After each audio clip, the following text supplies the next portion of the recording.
Hi, and welcome to What's the Tea in L&E. I'm Leah, and I'm here again with Ross Broudy.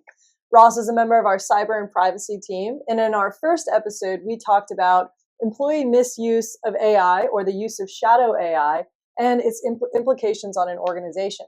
And today, Ross, I wanted to have you talk about what an organization can do to protect itself from a potential breach and to kind of get a hold on misuse of AI. The most important aspect of protecting against breaches and shadow AI, as you discussed, is having a strong AI governance policy. So, in a simple way, AI governance is sort of a set of policies and procedures that sort of rules of the road, for example, of how an organization and employees may or may not use AI. And so AI governance, it not only helps achieve business objectives, can increase productivity, but it also mitigates against legal risks, reputational risks, and can sort of mitigate liability. Is this an actual written policy like you would see kind of associated with an employee handbook, and it's an overview of what employees can and can't do with AI and what tools they can use? Absolutely. So AI governance is definitely a written policy for organizations sort of just starting out or just taking their first foray into AI in general. It's important to have sort of a basic approval process because we know that employees are using AI, and so it's important for the organization to know, well, first of all, what are they using, but also approving Sure. particular tools. I mean, I have heard of IT departments being able to prevent an employee from going on to ChatGPT's site or, using some sort of Google AI tool.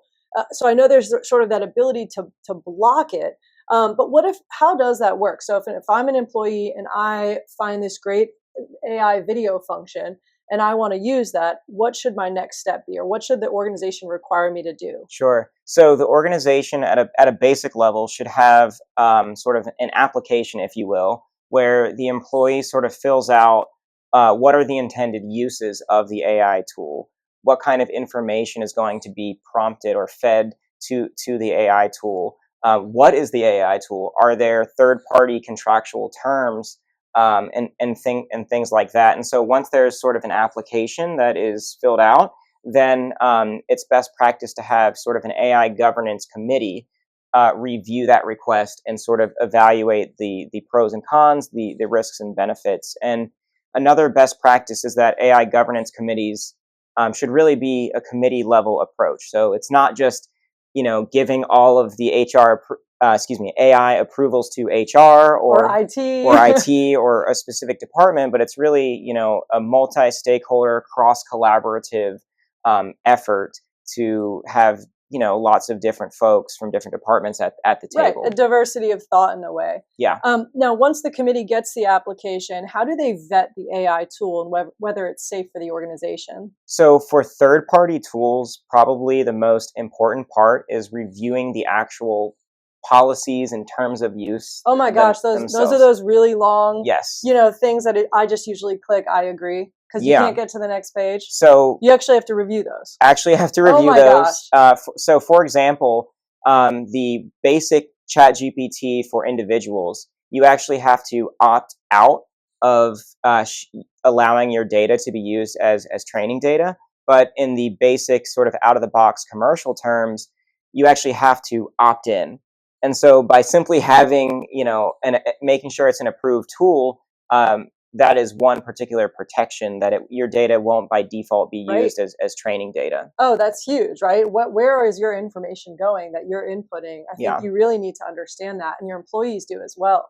All right, so you've got to have a written policy, an approval sort of application process, a committee vetting process, the actual approval, and then probably a reporting process if there is a breach or misuse that Yeah. someone can internally report, hey, here's what happened, and now I've got this scam email.